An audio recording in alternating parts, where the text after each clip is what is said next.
And we are recording. All right, good morning, everyone. We are going to go ahead and call to order at 9 a.m. Just a reminder that this meeting is being recorded, so everything said and shared both in the room and online will be part of the recording so we can see the part of this website. We are going to go ahead and do a roll call, please. Go ahead, Shelley. Sure. Alyssa Michael. Andrew Tang. Anthony Griffey.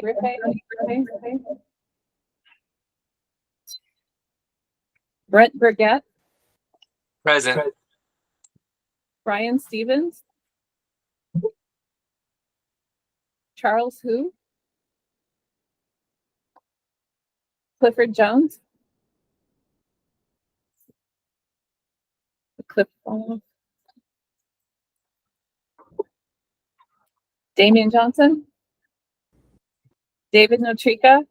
Here. Edgar Bis. Forrest Taylor. Franco Castro Marin. Present. Gail Bradley. Present. Garth Gamer. Present. Herman Butler.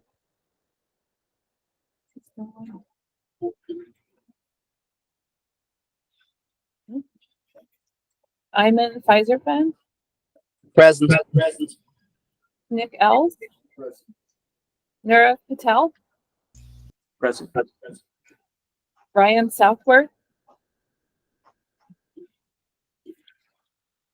Sandy Nygaard.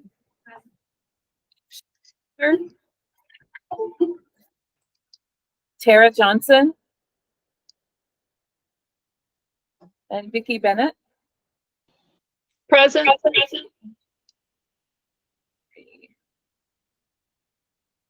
8, 9, 10, 11, 12. Count 12. I see Dr. Fu just, yeah. Dr. Fu, I think you just jumped on. Can you confirm your attendance, please?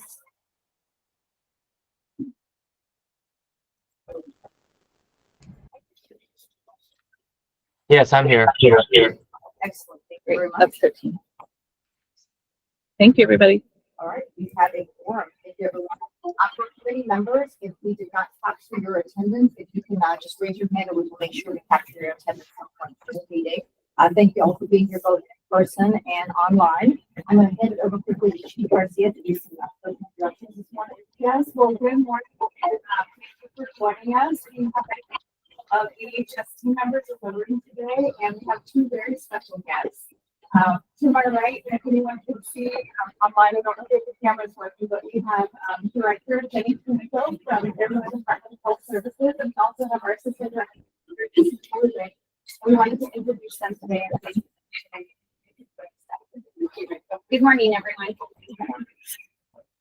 We will keep going with our agenda today and work experiencing to happen something such as go through our annual report and two other important things. So thank you guys. We're getting some messages online that the audio is having an echo, so let's try to troubleshooting and see if that improves that. Noreen, can you tell us if the audio is better right now? While they're figuring out the audio, we just acknowledge that we're thankful to be here, but we will be sneaking out the door and that's a little bit of time. So we want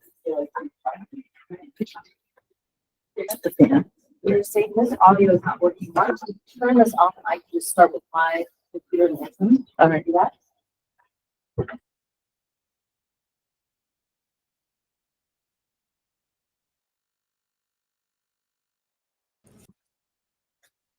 All right, we're going to do some troubleshooting here.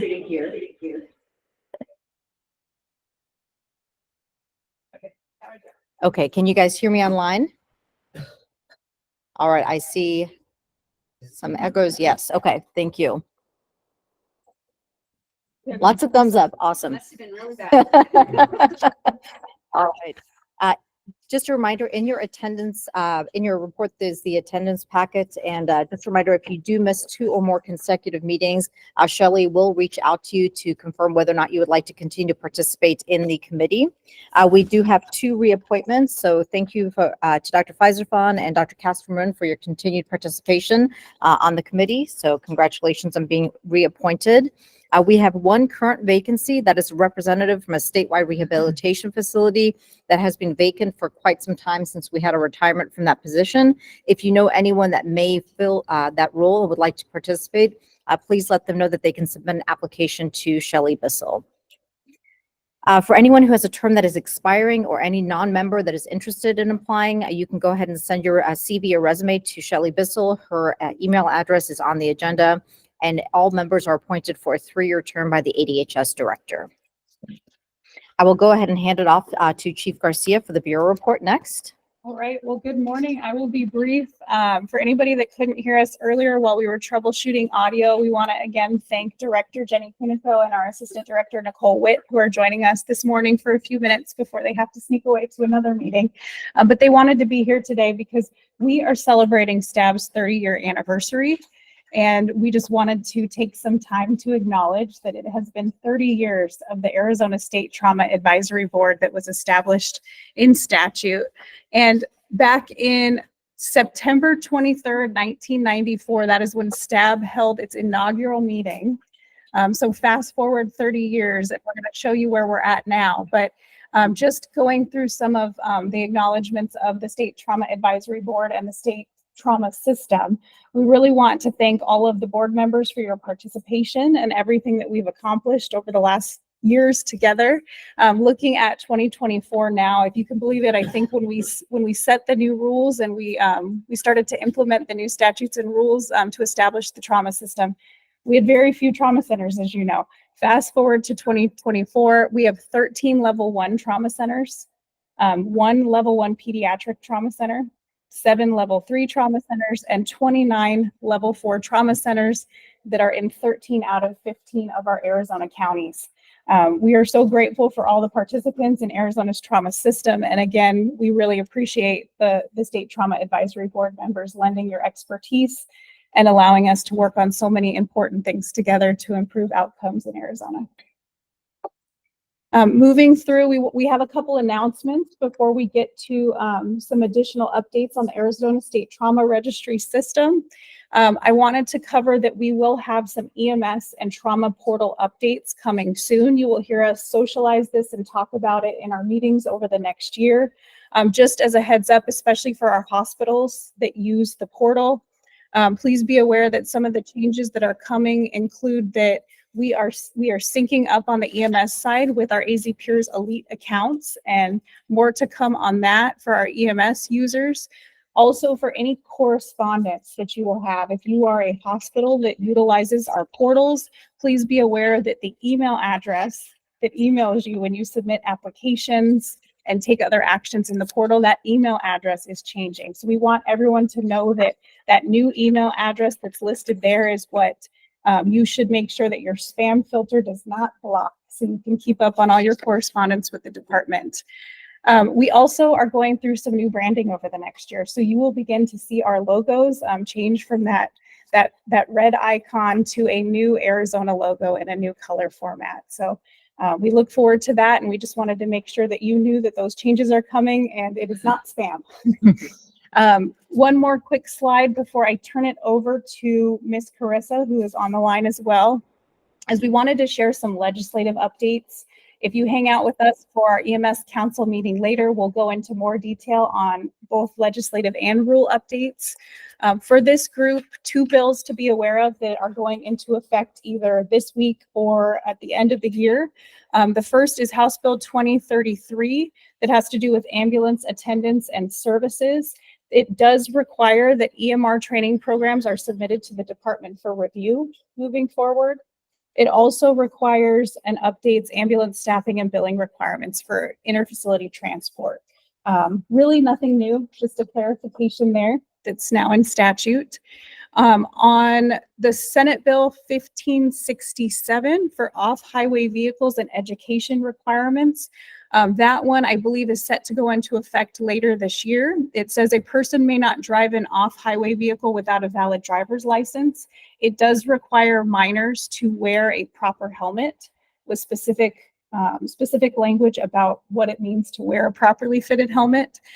And then the Arizona Game and Fish Department has now been required to certify an off-road highway vehicle safety education course that can be completed online and will now be required for all folks that do operate those vehicles. We want to thank STAB for all their work on helping us to create the off-highway vehicle dashboard that does highlight those injuries that happen in Arizona.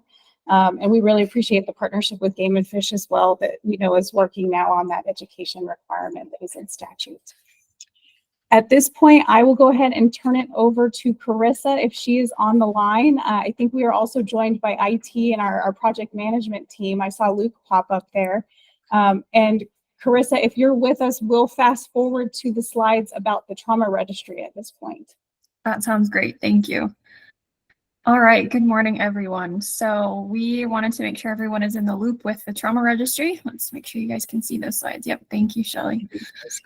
So this slide. Sorry, Carissa, can you go ahead and start ahead? We're using my computer, so I have to unmute you. There, go ahead. Thank you. Okay. Yep, no problem. Okay, we just wanted to make sure everyone is in the loop with the trauma registry. This first slide is information that we've shared previously. We just want to make sure everyone's aware. So ADHS is still continuing to evaluate the bids for our RFP, which closed in May of this year. So we will let you guys know when that is finished. And then due to security risks with current Trauma One system, ESO informed the state that they're sunsetting out the system at the end of the year. So we have been working with ESO and our partners to try to make sure that there's a seamless transition to the new registry system beginning January 1st. And the Bureau is going to be sending out an email this week with a project timeline and then a registry transition form with information from ESO. So you guys can look for that. And then just some dates that you guys need to be aware of is there's going to be a kickoff meeting.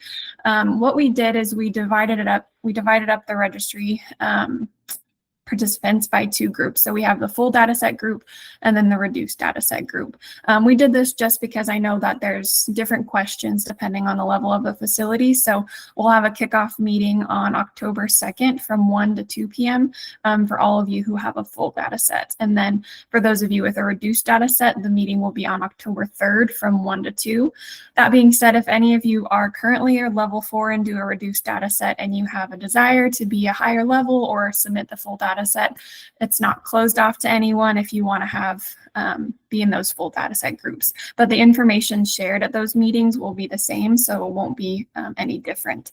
And then also we're going to be holding office hour meetings every Tuesday for the full data set facilities, and then every Wednesday for the reduced data set facilities from 12 to 1 p.m. So we'll be having those starting the week after October 2nd and 3rd through the transition period in January. So the purpose of those meetings will be for essentially the registrars or any admin personnel that are going to be dealing in the registry. They'll be going through different training modules, and those office hours will be to ask questions and to make sure that there's a full understanding of the registry. And again, if you want to attend both of them, you can do that. The purpose of dividing it up was just to have a little bit of a different focus for full versus the reduced data set. So I'll stop there. Do I have any questions thus far? Carissa, yes, it looks like there's a comment in the chat from Vicky. Okay. If you can address that, thank you. Okay. So yeah, we talked about this, I think, in our last meeting. There's no, for the web version, there is no stated security risk for Trauma One. It was actually for a different product from that ESO owns. So those of you on the web, you don't have to worry about your data. It hasn't been compromised. There hasn't been any leaks or anything like that. ESO just wants to make sure that those security risks are addressed and that all of their products are safe. And then those of you who are server-based that have your own hospital system, as we mentioned previously, that transition date is different. You guys will have access to your server-based system, Trauma One, through at least June of next year. So those are some differences on those. Thank Vicki, you. does that- Okay. And then this last point, so ESO and then we as well will be a part of that. We'll be reaching out to first every facility who's participating in the transition to work with your guys' facilities and IT teams to develop either a joinder or a BAA. If any of you have any questions, I will probably turn it over to Luke, our project management manager, but the purpose of that is just so all of the facilities will be able to kind of be under, you know, the state has a contract with ESO, but you guys have some of your own security requirements. So ESO needs to make sure and have an agreement with you guys as well. So any questions? I know that was a lot of information. Okay, and I will be sending out the email with all of this information as well as the project timeline and then the some deliverables and scope of work. And then I'll also be sending out invites for all of the meetings I mentioned. So you'll be getting invites to all of the meetings. So if you're a full data set, you're still going to get the October 3rd meeting for the reduced, but I'll clearly label which one are for full facilities and which ones are for reduced facilities. So if anyone has any questions, please feel free to reach out. Carissa, thank you so much. We appreciate you and the IT team, especially with all your hard work getting us ready for those transition meetings and the kickoff calls in October. Thank you again. I want to turn it over really quickly to Kim Boehm, if you don't mind, to give a quick update on state site reviewers. And we'll try to get Kim as close to the mic as we can right now. Hi, yes. So as we've discussed earlier, we have hit an all-new high as of 2024 of 50 trauma centers throughout the state. So a majority of those visits do require a site visit from state trauma representatives such as myself and a review team that comprised of one surgeon and one nurse. So we are currently actively looking for folks that are willing to accompany me all over the state to do these visits. The general requirements are that you are a current or former trauma program medical director or program manager, or you are recommended by a current or former trauma medical director or program manager. So if you are interested in learning more or getting signed up, please contact me. Thank you, Kim. Thank you, Kim. And we hear that the people that have had the opportunity to do site reviews and work with Kim say she's not really that bad. She's pretty great. I'm just teasing you. Kim is awesome. And if you guys are interested, please reach out to her. We really love working with her. Yes, thank you. So Kim did hold a training session September 10th. There will be, if there's interest from anyone that would like to participate, please feel free to reach out to Kim. Her email address is on the agenda. Thank you for Dr. Patel's comment. I will read that for everyone who didn't see it. She's awesome to work with. So, all right. She really is. Yes. So thank you. As Kim mentioned, this is a really important role that this committee can play within the state, which is to really help improve the trauma care across the state of Arizona. So anyone who is interested in participating, please reach out to Kim directly. We will go ahead and move down the agenda to our standing committee reports. And I'm just seeing, Sean, are you online for TEPI update?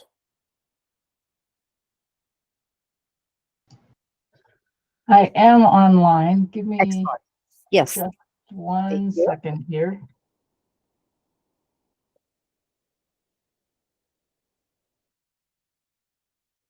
Okay, so TEPI meeting. We met in July and the minutes were approved. Of note, Carissa shared that an issue with ESO came up and they were changing products, and we kind of discussed that already with the trauma registry. And then the CON checklist displayed for resources for stakeholders. We also voted to approve updated criteria for cardiac receiving and referral centers, in addition to reducing CED, AR data collection fields. And then Rachel gave background on EMS and trauma data available publicly. And we talked about the dashboard. And then there was some discussion about county-specific data requests. More to come on that. And then we talked about heat-related illness data dashboards. Those were discussed briefly. And that's it for the TEPI meeting.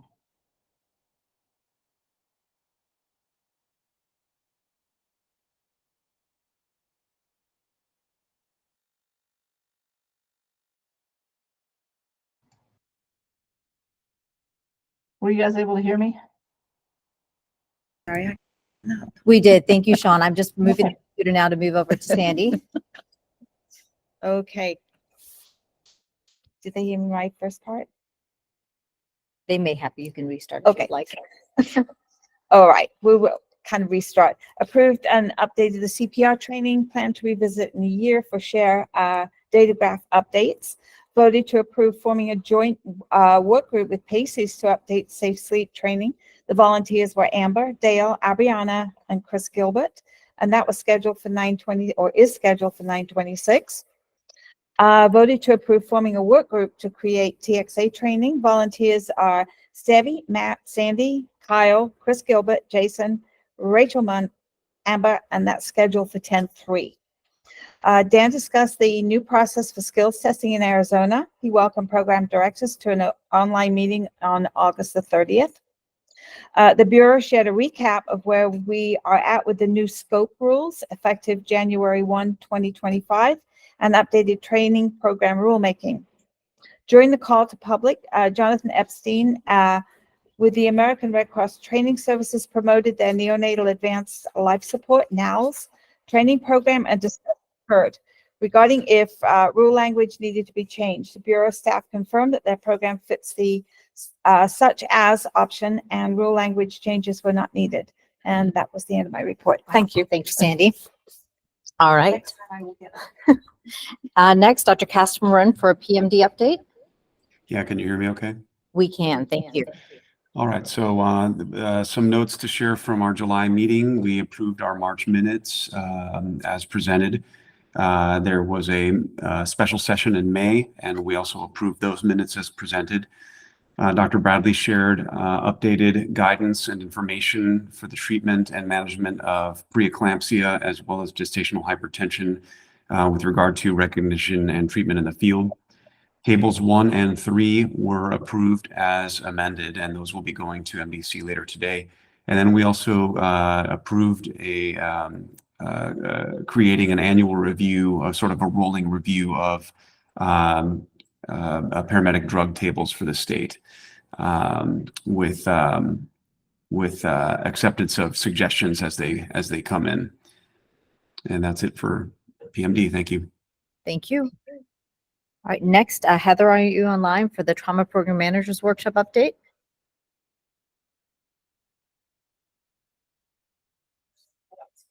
Okay. All right. I will hand it over to Abriana for a PACES update. Okay, good morning, everyone.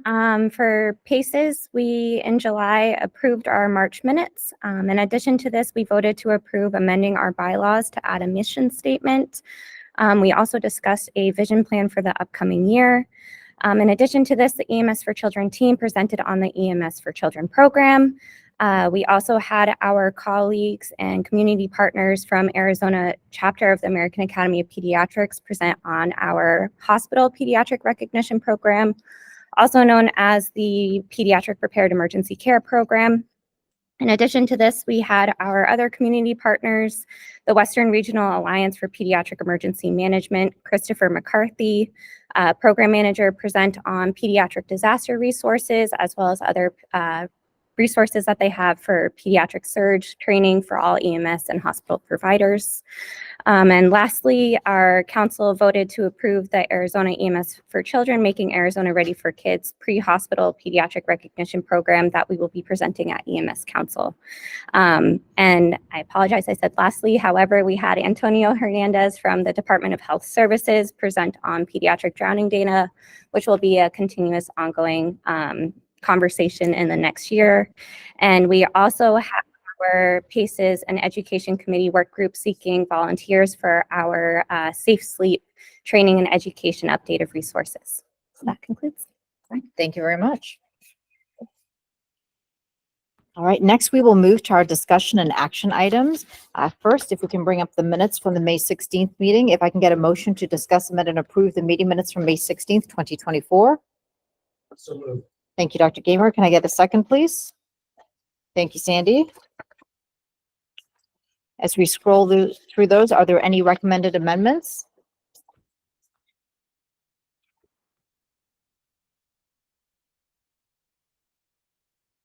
Everybody like the photo?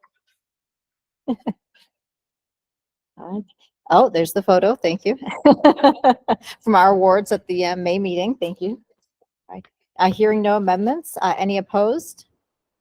Any abstentions? All those in favor say aye.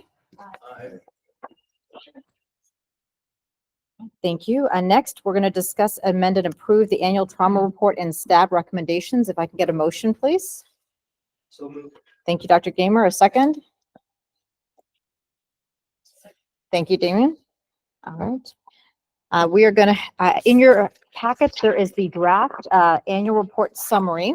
And you can see this kind of a summary of the report. A big thank you to our STAB committee members, TEPI committee members, as well as all the Bureau staff that helped contribute to reading this report. We have an annual report to Dr. Kuniko that you can see on page 2 of the report, the executive summary and background. And we have the trauma snapshot that I think Vatsal is going to run through as well. And then the last few pages, you can see we have the accomplishments of this board in the past year, and then also recommendations from the board for consideration to be included in the report. So wanted to make sure that the group saw that piece. I'm going to go ahead and go on mute, and then Vatsal, do you want to take over the screen so you can present? Sure. Thank you, Dr. Bradley. Shelley, can I take the screen and start? Okay, present. Yes, thank you.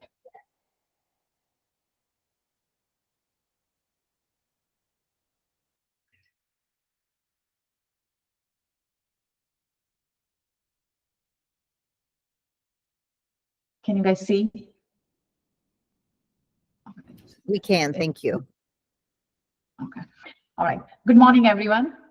I will be presenting a little differently this year. The trauma STAB report is, I want to talk about not only just this report, but also want to show you what different things we can do, or we can do further analysis on it, just to give you an idea that what this registry is capable of.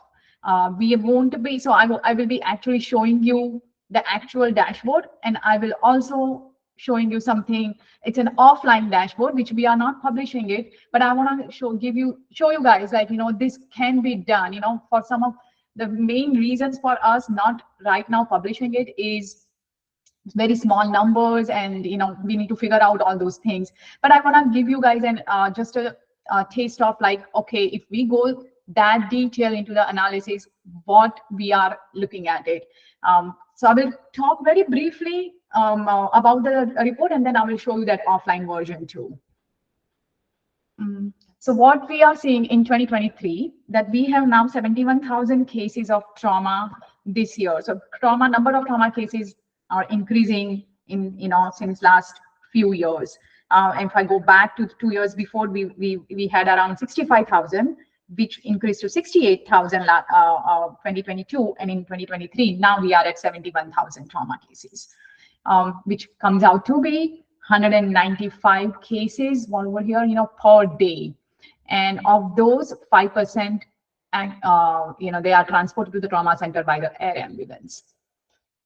Now, again, the 71,000 cases, we have around 9% pediatric cases, which is less than 18 years old, and 44% of trauma cases, and that's a huge burden. It's like 44% are greater than or equal to 65 years old. Our mortality, trauma center mortality, it's 2.5%. It stays in between 2 to 2.5% since last 10 years. That's a percent distribution I have seen. Top 6 mechanisms of injury. Again, fall is our #1 mechanism of injury. Now it's surpassing more than half our cases of trauma, followed by MBT occupant, which is 17%. And if I'm looking at the top 6 trauma fatality, obviously volume wise, actual number wise fall is more, but the fatality is only 1.8% considering we have so many number of fall cases. But if I just have to look at the percent number of people that within that age,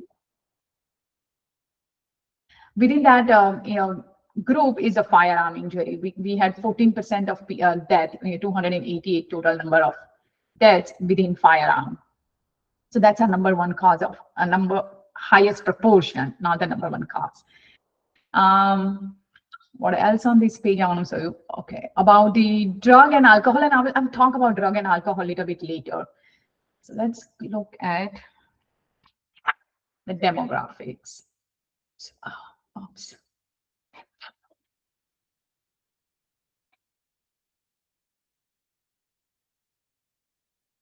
Okay.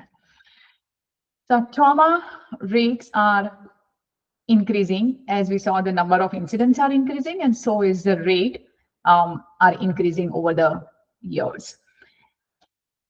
When I look at the age and gender, what am I looking at it? So yes, obviously we have fall is the number one mechanism of injury. Geriatric population is at higher risk of falls. So obviously, yes, if I look at the rate, it is going to get biased towards the elderly populations. And what we see is the female, elderly females greater than 85 has the highest rate of trauma. But again, gender has a great influence on the mechanism of injury, and trauma being the number one, we see that pattern. So now let's look at it. Another dashboard, which I want to just show you some age distribution over here. So this looks into the proportion within each category. So kind of, I want to get rid of the effect of mechanism of injury. So what are we looking at it over here is that if I'm looking at the female population, yes, mainly it is this elderly female. We have around 7% of injuries happening due to falls and mainly due to falls, not just fall, but mainly it is falls. And all other age category, younger categories, we look at it, it is in the range of like 4%, 3%, proportion wise. Whereas among the males, what I'm looking at is that after the age of 18, the proportion starts increasing of trauma cases. And so whether this age group 65 to 74 again has the highest proportion, 9%, but we can see that this is basically this entire age group among the males has higher proportion of injury, whereas in the female it is mainly the elderly category. I will go back to again the website version. About county. So here also I would show you a little bit on a county. It is I don't want to go into the detail, but I just want guys give you the taste of like, okay, there is more we can do it than just giving you over here the rates of trauma by county. And again, we have not published is because we still need to figure out about how to suppress the small numbers and everything, and how can the best way we can give you that information. So what we are seeing over here is Gila and La Paz County. Obviously, we have been seeing those two counties, every year, very high trauma rate. And then some of the other rural counties are also there. So again, go back over here. And so first I want to talk about this speed. So what I did over here is that Gila, La Paz, and Greenlee. I think this is Graham. These three counties had a very high, like let me show you. If I say they're like 2,700, 2,300, and then this is Greenlee, but I don't. This Graham County, 1,900. So these are all kind of more than in 2,000 range. And if I then look at it, all other my counties are in lower 1,000 range. So because of that, the entire map, the coloring of the map was getting disturbed, like only 3 counties mainly popping out. So what I just want to show you, okay, if I remove this more than 2,001, what am I looking at it? And then you can start seeing other counties and the colors and where there is a more rate. And then we can see that, okay, it is still, we have rural Arizona playing a very, playing a higher role in the trauma injury cases, but Navajo and the Cochise County, Coconino and Yavapai pops up in the rates compared to still other urban counties. Now I want to show you one more page. Okay, here. All right, so I'm going to show you just a glimpse of couple of counties over here. I want to talk about it is that Gila County, we are seeing that through the trauma incident and the rate is decreasing over the last few years, but it still has a very high trauma incident rate. And the mechanism of injury is kind of similar to what is a state picture is. Then if I go to, but when I go to La Paz County,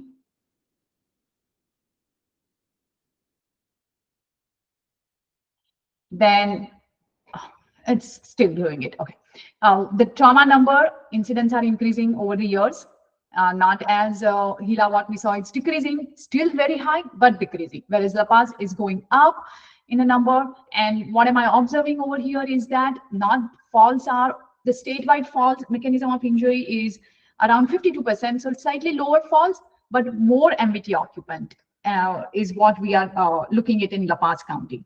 Similarly, if I then go to that other map I showed you about like how Navajo County and Cochise is coming up. So what we observed in Navajo is, if I look at the Navajo County, it's mainly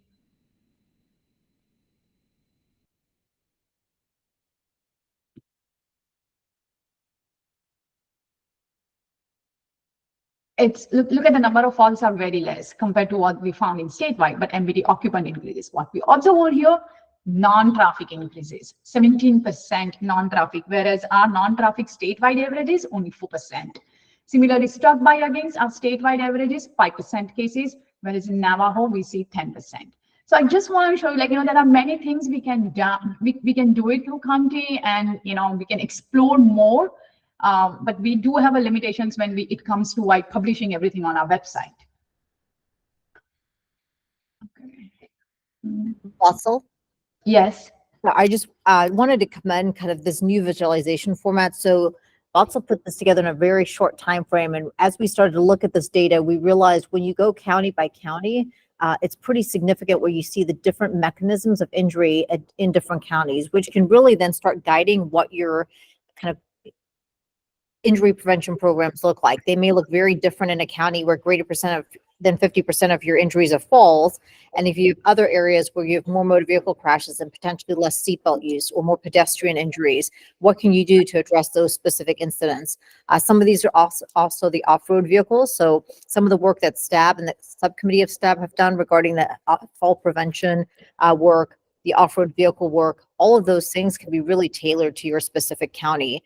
And just to kind of highlight, I think, a little bit what we noticed when we went to some of this data, when you go to smaller counties with less population, certain mechanisms such as firearm injuries and different young patient populations, your numbers start to get very small. And so we suppress any data that could potentially go down to identify an individual. So that's one of the pieces that we need to work through before we kind of publish these at a county level. We recognize that this information is extremely useful for counties, and there's a lot of grant funding available out there that you could utilize this data to help apply for grants. And so we are committed to try to make this available. But that's one of the things that we noted is that as you get to smaller population, small number of incidents, what we start to see is you can get down to very small numbers. So that's what we're going to look to see is how can we suppress that data when that occurs, but also make sure we share this as much as possible. Vicki, I see you have your hand up. Yeah, no, thank you. Lots of great work. Always great to hear from you and all the nice things you're doing. One of the things that I think Sean and I found relative to the falls discussion is we still believe that is underreported based on what our registry entry is capturing. And I think it would be beneficial somehow to note that this is based on what we have, but that it is probably underreported because I do believe falls are a lot higher than we're able to capture. Sean, do you have anything you want to add from our research? Well, I concur 100%, Vicki. And I think maybe just stating that the falls data is limited to what's entered into the trauma registry. However, if you compare it to the hospital discharge database, you'll see that the numbers are tremendously underreported in the registry. So maybe a statement to that effect. I don't know. Yeah, so I pulled it up. Here is our fall dashboard, and we have hospital discharge database over here, and we have trauma registry data on the second page. And what it's loading. Sorry. Okay, so what we see, like say we have, and I have still have to add 2023. I'm waiting for a step approved 2023 before updating any of the dashboards. So you won't see 2023, but at least it will tell you what you guys are mentioning. 34,000 cases of falls in 2022. Where if I'm looking at hospital discharge database, number of cases, look at that, almost 200,000 cases we are talking. Okay, So, great. yeah. Thank you, Vatsal. Yes, so thank you for bringing that up, Vicki. It gives us a nice chance to kind of highlight the fall dashboard. So this was really, Vatsal did to address a lot of the question that had come up at our last STAB report. Last September was really kind of addressing all of the fall injuries, the ground level falls, associated hip injuries. And then the fall work group, which was a subcommittee of STAB, did meet and really spent quite a bit of time discussing that. So I do want to highlight that. If you look at the pages 7 and 8 in the STAB report summary, you will see several highlighted areas there specific to fall injuries. So some of the accomplishments were the fall injury work group, the fall injury dashboard, the development of the by the education committee on a fall prevention program for EMS to train their personnel on. So really, again, looking at addressing what came from this committee, as we recognize in Arizona, fall injuries are the #1 mechanism of injury. So what can we do to address that? So those are some of the highlighted areas on the accomplishments for the year. On page 8, you will also see talking about kind of looking more specifically now of collaborating across the state to promote fall injury prevention and decrease morbidity and mortality associated with ground level falls. And also further evaluate the impact of ground level falls with associated injury on the trauma system, to include improving reimbursement to help sustain the trauma care and system across the state. So hopefully that encompasses what you're getting at, Vicki and Sean. Dr. Gamer? Great job again, Fox. Congratulations for this. That's okay. I should have got it.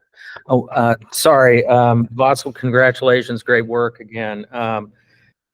You know, I don't know where to take this observation, but I think indirectly our data shows how pervasive a problem suicide by firearm probably is. And I don't know how we can express that. And let me explain.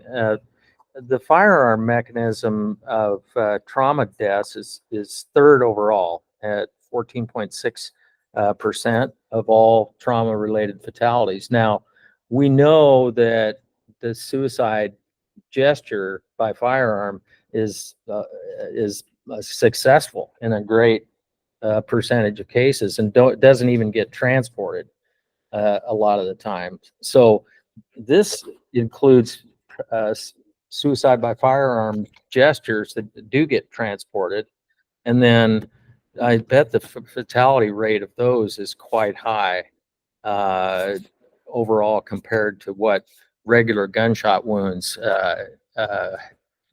constitute once they get to the hospital. So I don't know where to go with this, but it's just an observation that I think, it's hard for us to make without coalescing some other data sources, but So I think that is the challenge. So this data for our trauma dashboard is based on patients that are transported to a trauma center. And so anyone that is a dead on scene would not be in this database. So that's very important to recognize that this does not identify whether it be from a gunshot wound or a motor vehicle crash, pedestrian struck, anyone who is dead on scene and not transported is not captured in this. So that is one of the challenges.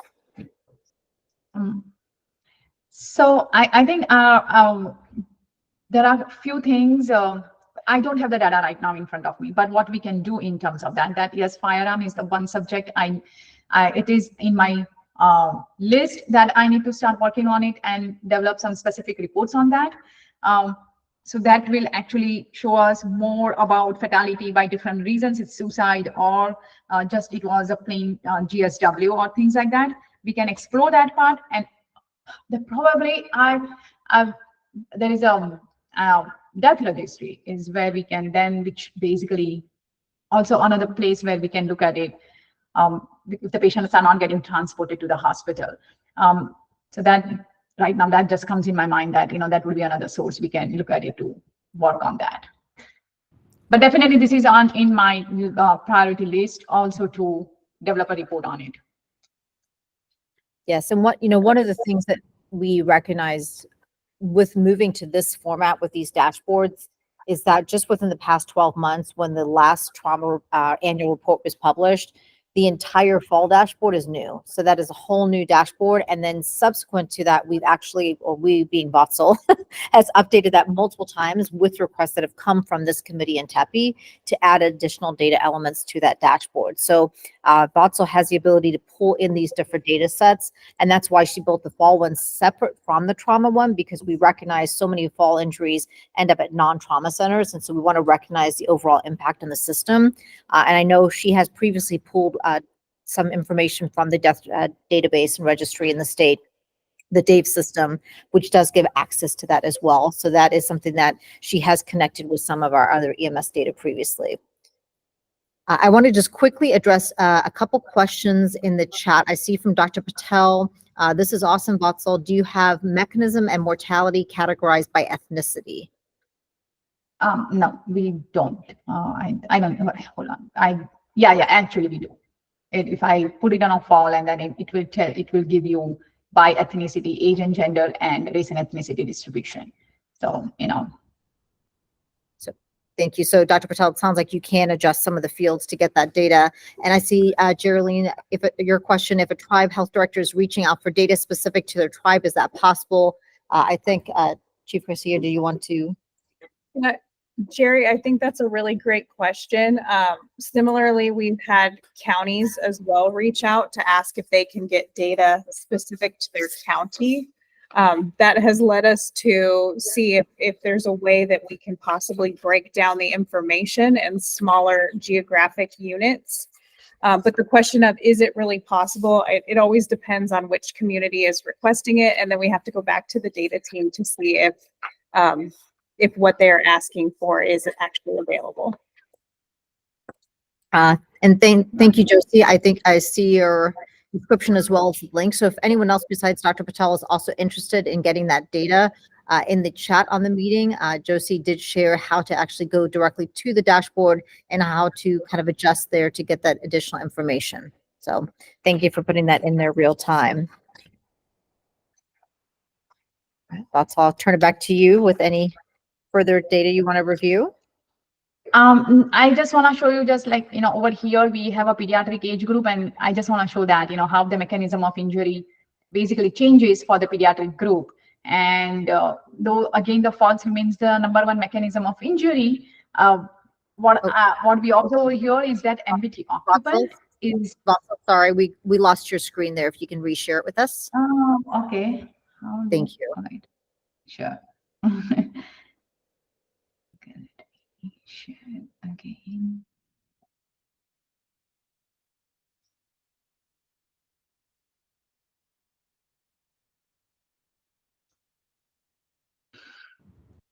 Great, we can see that again. Thank you. You can see that? All right. Okay. So for pediatric age group, on the filter we have on the top, I wanted to show you guys how pediatric the entire picture changes in a way that the fall is still the #1 mechanism of injury, but MBT occupant cases are now almost 22%. And our state average is 17%. So it is among the pediatric age group, MBT accidents are even higher compared to the state average. And what else is another thing we notice is that look at the MBT non-traffic injuries, and our state average is 4%, whereas it is 8%.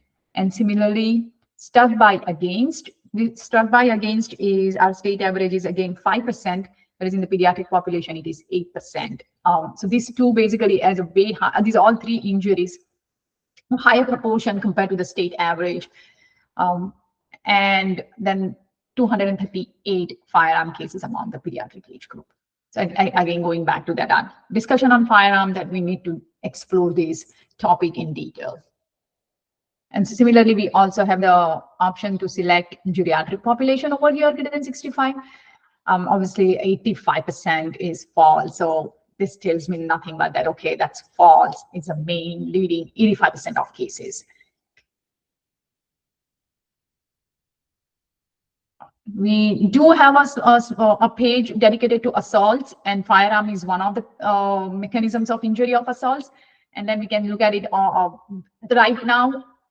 We do not have the capacity to filter by each types of assaults. It's just in general, what is usually the age group, and then the assaults. If we look at it, you can see that this middle age group is mainly, and not the elderly or not the, on the two sides, but it's in the middle.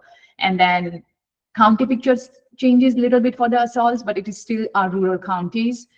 And what I'm saying, the only one thing where we observed is slightly decreased in firearm injuries this year, and then the struck by against has started again climbing up instead. So that's a little different in pattern we observed compared to the last year among assaults. So I think that's about it. And then we have a transportation to hospital page, which talks about transportation by county. And then, as I told you guys, 5% is our air ambulance use at the state level. So that's about it. Batsal, thank you. Can you go actually back to the map that shows the different transport rates by air versus ground? Sure. All right. And then can you maybe explain to the group when they see this, what that means in terms of how those bubbles are built? Thank you. Yeah, so what we are seeing is that this is basically to get a visualization of usage of air transport by the county, and obviously we should see a different picture for each of the counties depending upon their location to the nearest level 1 trauma center. So as we see in Maricopa County, you can hardly see that red color, that we have a really only 1.25% in Maricopa County is the air ambulance. But in some of our rural counties, if you look at the La Paz has, I think it's the highest, and it is 35% of air transport usage. Many of the rural counties after that comes Santa Cruz 23%, Apache 20%, and then that light blue color that's a POV, privately owned vehicle. And if you see in Graham County, it's 42%. Its highest is POV compared to any other counties. Coconino also have many coming by POV.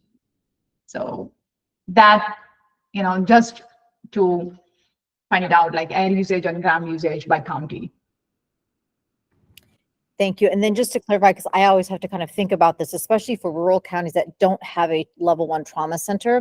So when you look at that window, what that means is that's how the patient left the mechanism that they got to a trauma center. It does not mean they went to a trauma center in that county. So kind of just talking through, as we look at that data, understanding what that data means. So it makes sense in our rural counties, we have a much higher percent of air transport because those patients are being transported a greater distance to a different county for medical care. So kind of recognizing sometimes with this data, I have to kind of actually talk through what these things mean. So we had a good conversation internally as we were reviewing this. I was just making sure when we see these outliers of why does this county have such a high rate of air medical transport, it's not because it's going to a trauma center in that county that's maybe a level 4. Typically, it's because it's being transported out to another county. So exactly. Right. So if this basically represents the injury location. So if the injury location is Graham, but that does not mean that the patients went to the nearest trauma center within Graham County. No, they can go to any trauma centers. They are going to anywhere, not necessarily just hospitals limited to Graham County. The only thing is that injury location was Graham County. Herman Butler, I see your hand up. Yeah, I worked in EMS, and one of the other things on airport, using a helo for transport from scene. One of the fact that I don't think that's really recorded is the weather. The weather has a factor. whether level 1 trauma goes local or to the level 1 center. So they won't be able to fly out and transport the patient, so it goes back to ground. Yes. Absolutely, especially in the wintertime, if there's big snow, different weather, things can really affect the ability to get air medical transport for some of those patients. I also wanted to highlight in the chat section as well, Josie shared another link. It's an ADHS dashboard regarding suicide, including mechanism and method of death. These are not produced by the Bureau or with our data exclusively, so this may have some of that data that individuals are looking for. Any other questions in the room for Vatsal? I think just a comment in terms of the data and really the sample size we're looking at. When we think about the number of EMS transports in this state, we have over 1 million incidents that are reported in our EMS registry each year. When we're looking at the trauma data set from the Arizona Trauma Registry, that's about 70,000 and growing each year. So this is a much smaller sample set or sample size compared to all of our EMS transports each year. This is probably less than 10% when you think of the numbers, but it is very significant to really look at mode of transport here by county because it is so different by county. Yes, and one other thing, Vatsal, if you can maybe highlight is the cost and reimbursement. I know we typically get quite a few questions about that as we look at the cost of trauma care across the state of Arizona.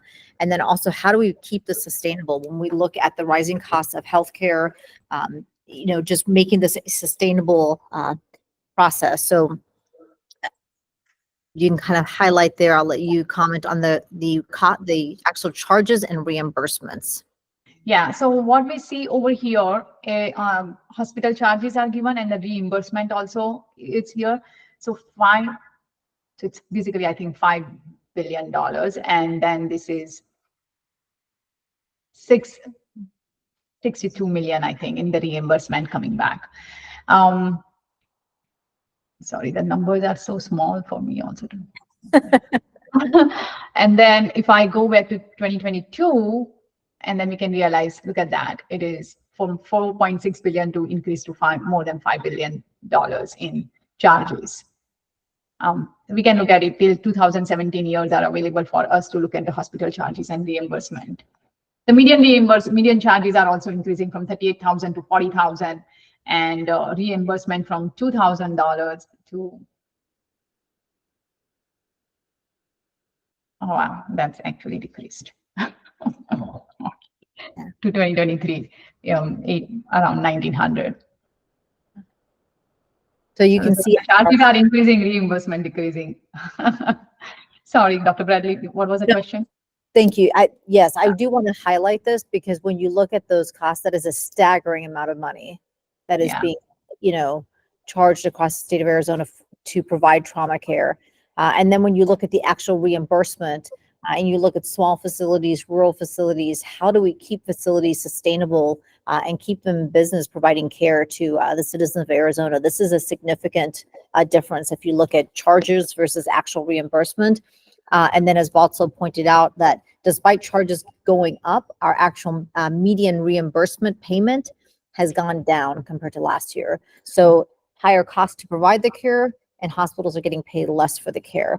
So when we get to the fall kind of topic a little later on the agenda, some things that were brought up in that subcommittee, but I just wanted to highlight that for this group to look at because I do think we need to recognize what needs to be done at a statewide level to make trauma care sustainable. So thank you, Vatsal, for taking us through that. I just want to show you just one more on the last page. Vatsal, there's one more question in the room. Let me just take this over. Okay. All right.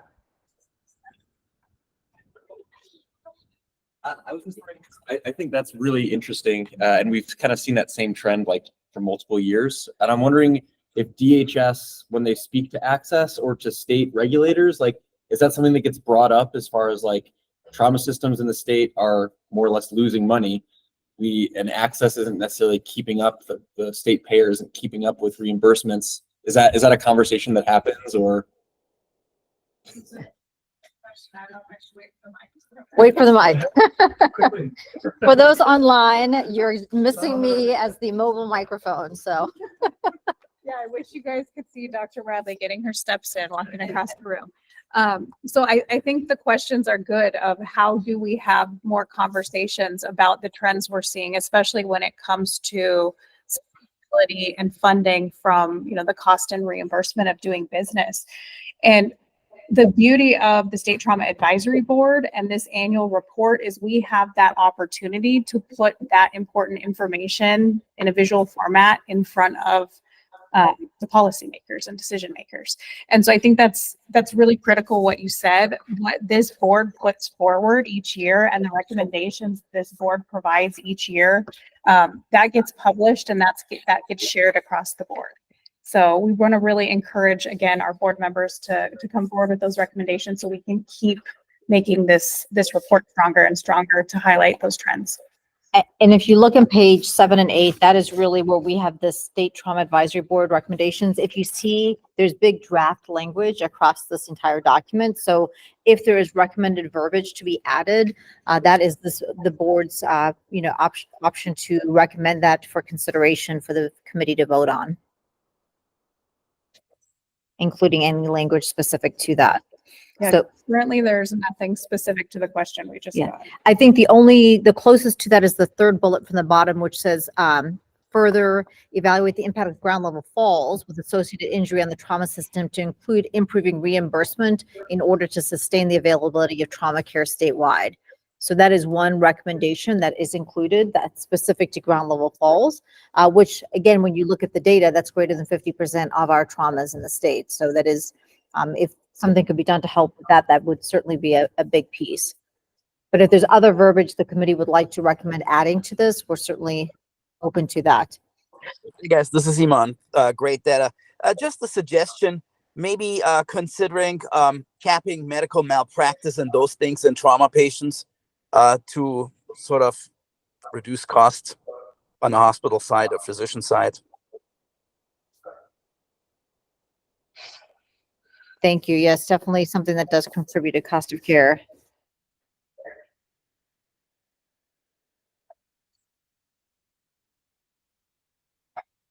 Have there been additional impacts with the No Surprises Billing Act that need to be considered here in terms of what the board might recommend?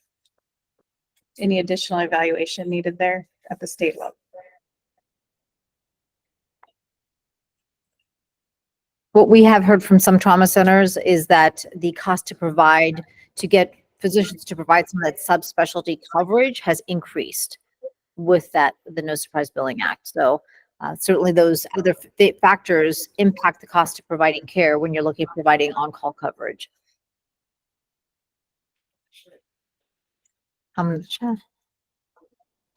Reading Sean's comment, and then we'll come to jury next. It's interesting, but I will say that despite the trend of falls, our county health departments no longer applies any resources towards fall prevention.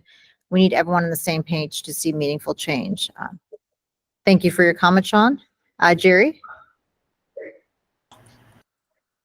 Yes, one of the questions that I have is what Herman Butler shared earlier related to weather and road conditions.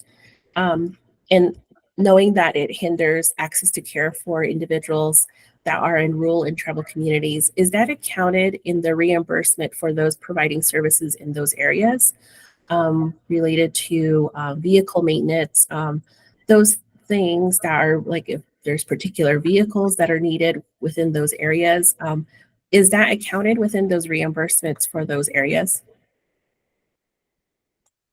Jerry, great questions. I think some of the costs you're bringing up are more so associated with the pre-hospital costs and reimbursement concerns.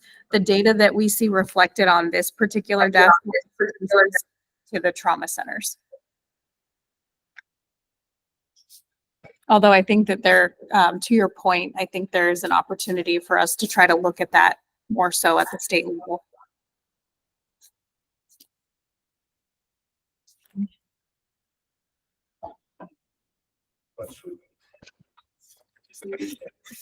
I will come over to you, Damien.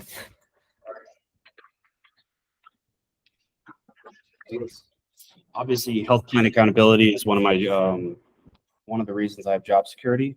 is looking over that information as well as working on that. And I think it's a multi-systemic approach as far as how we work with reimbursement. Because right now, our focus is on credentialing, specifically the reduction of timeline, because a lot of hospitals are losing out on the money in that period. So trying to get in a trauma surgeon or trying to get in a specialty doctor is very difficult, especially in rural Arizona, to do so. So I don't know if that's necessarily something that's worth putting that in here as well. Another thing that we're focused on too, at least from the hospital association side, is claim denial reasoning and point of contacts. Legally, they don't have to provide a reason for claim denial at this point or a point of contact. So that's something that we are actively engaged with and working with the plan providers as well as at the legislature too. So I'm not sure if that is something that qualifies for this, but it does impact reimbursement at a much deeper level than what we're talking about today. Thank you.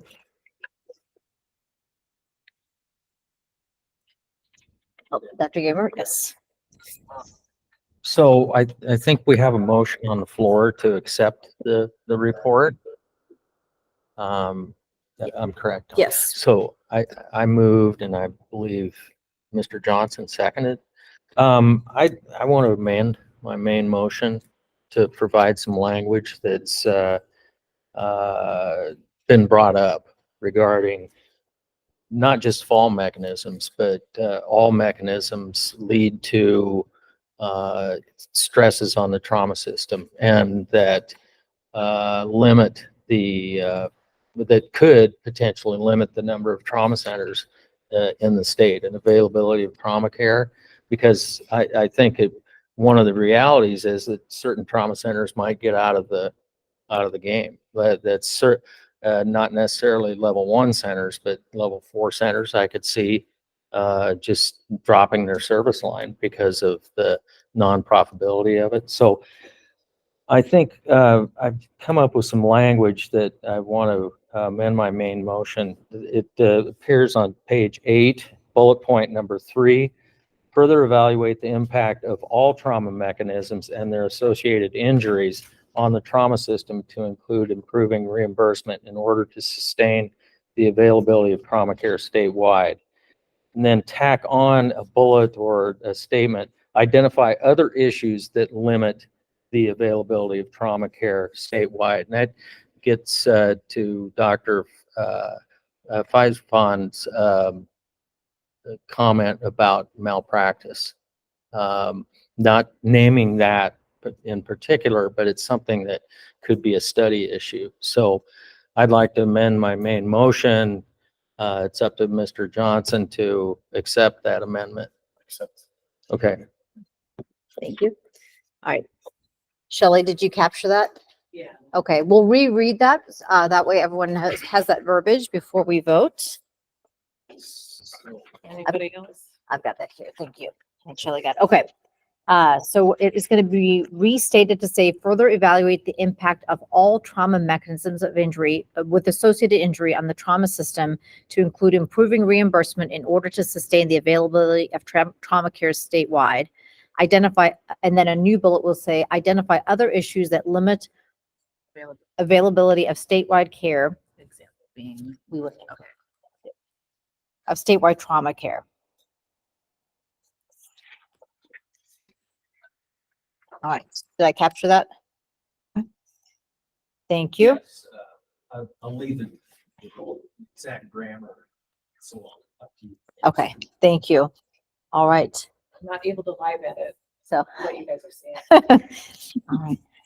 So hearing those two amendments, is there anyone opposed to approving for review by the director's office, the annual trauma report and recommendations for 2024? Hearing none, any abstentions? Hearing none, all those in favor say aye. Aye. Aye. Aye. Excellent. Thank you very much. And thank you, Vatsal, for your work on that. Thank you, Vatsal. And a quick point of clarification is the visual dashboard that you were able to preview today, that still goes through the ADHS approval process to be published online by October 1st for the statute. So we will continue to work on that. while we also revise the report to include the recommendations that were provided today. And we will do some promotion through ADHS News and our blog to be able to highlight the great work and recommendations of staff. So thank you very much. And thank you, Vatsal. Next up on the agenda, Dr. Patel, do you have an update from the American College of Surgeons Committee on Trauma? No real formal updates. Those will be for the next meeting, but just a couple of timelines. There is a VRC reviewer update meeting actually at 11 o'clock this morning. So we'll see what is new from a verification perspective.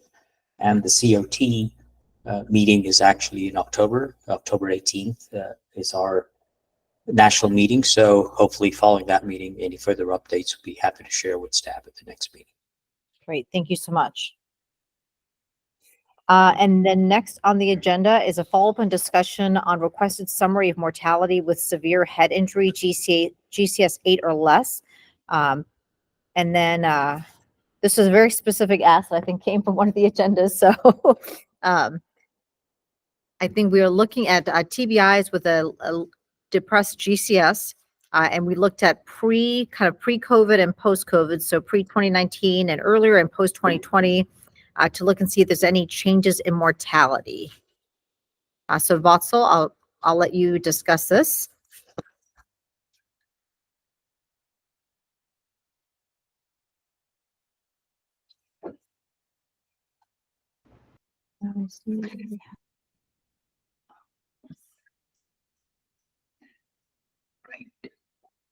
All right, Vatsal, we can hear you there.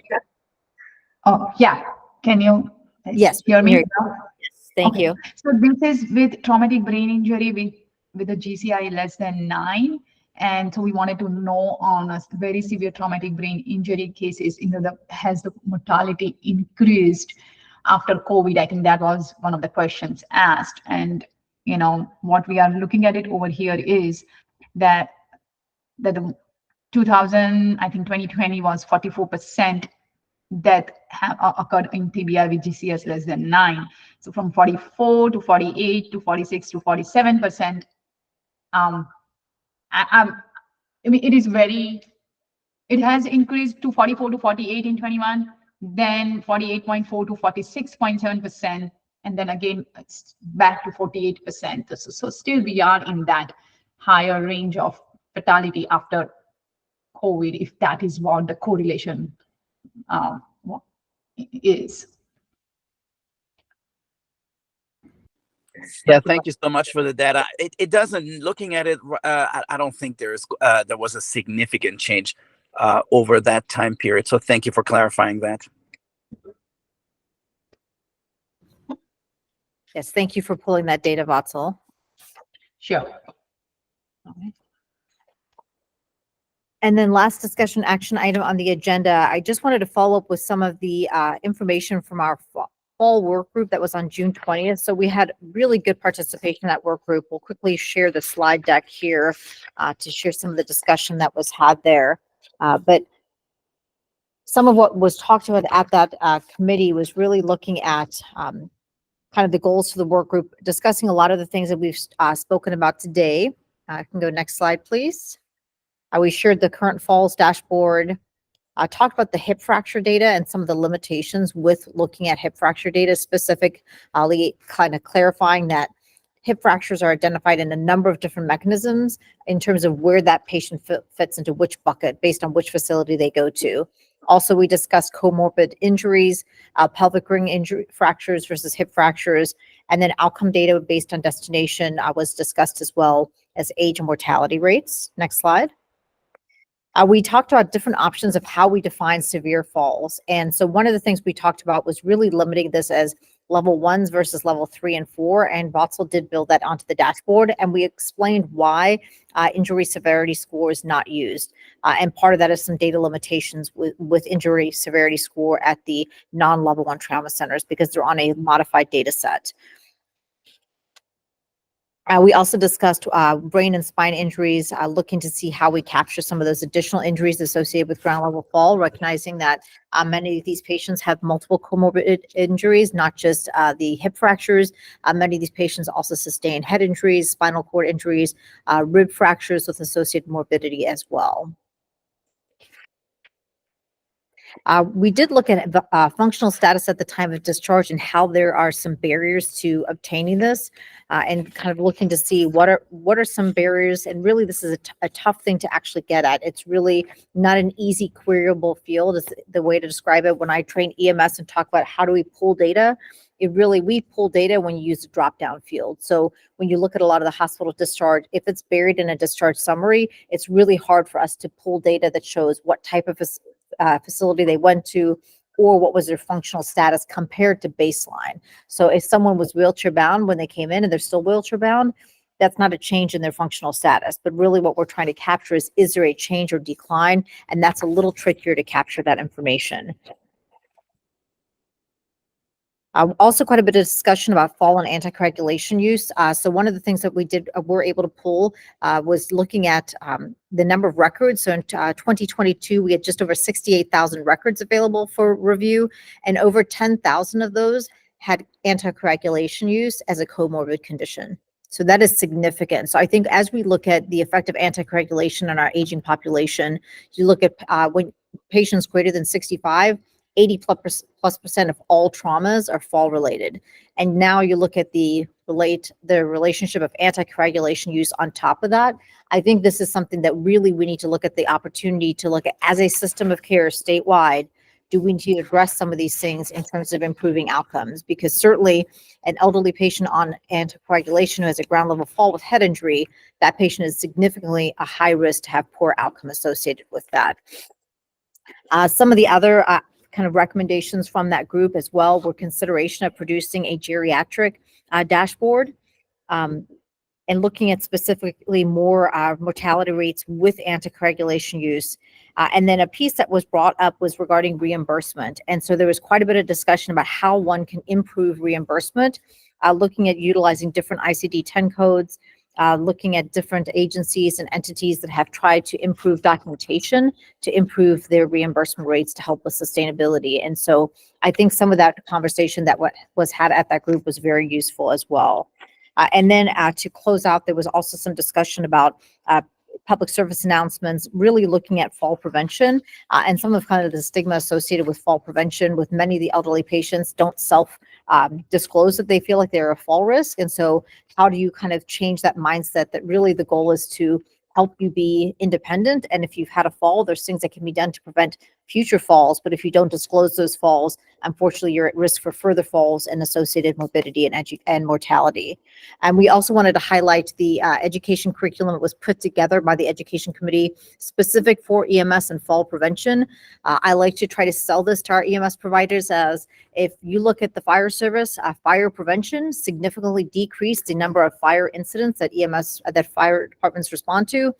EMS prevention can help also decrease your recurrent call at someone's residence. So if you see that you went to a ground level fall and you can see what they tripped and fell over, can you real time address that issue, move that area rug, move that cord, make a small intervention to help hopefully reduce the chance of them falling again? That not only improves their health care, but also is going to decrease your call volume as well. So trying to look at some of that work. So I think that is a summary of what the group talked about. It was a really productive subcommittee of staff. So thank you for those of you that did participate in that work group. And we wanted to bring that back to this committee and just highlight that information as well. Happy to take any input or discussion from anyone else who participated in that. All right. Hearing none, are there any agenda items to be considered for the next meeting? All right. Call to the public. Hearing none. I wanted to highlight on the upcoming events. I won't go through all of these, but just to point out that the Trauma Program Managers Workshop is on October 11th in Payson. There will be an online option as well. And then we will be having the EMS-based hospital and medical direction and seminar in Flagstaff on October 18th. We will also have the DEA who've asked to come and talk, which I think will be really informative for all the base hospitals too. So I just wanted to make sure I pointed those out to the group. Our next meeting will be in January. So we, just to point out on the calendar as a reminder to everyone, we are not on the same meeting cycle for 2025, just due to some overlapping conflicts. So it will be, we still try to keep it on Thursdays, but for January, it's January 30th. So just to point out, January 30th, 2025 will be the next date for our STAB meeting. So, all right. Can I get a motion to adjourn? All right, thank you.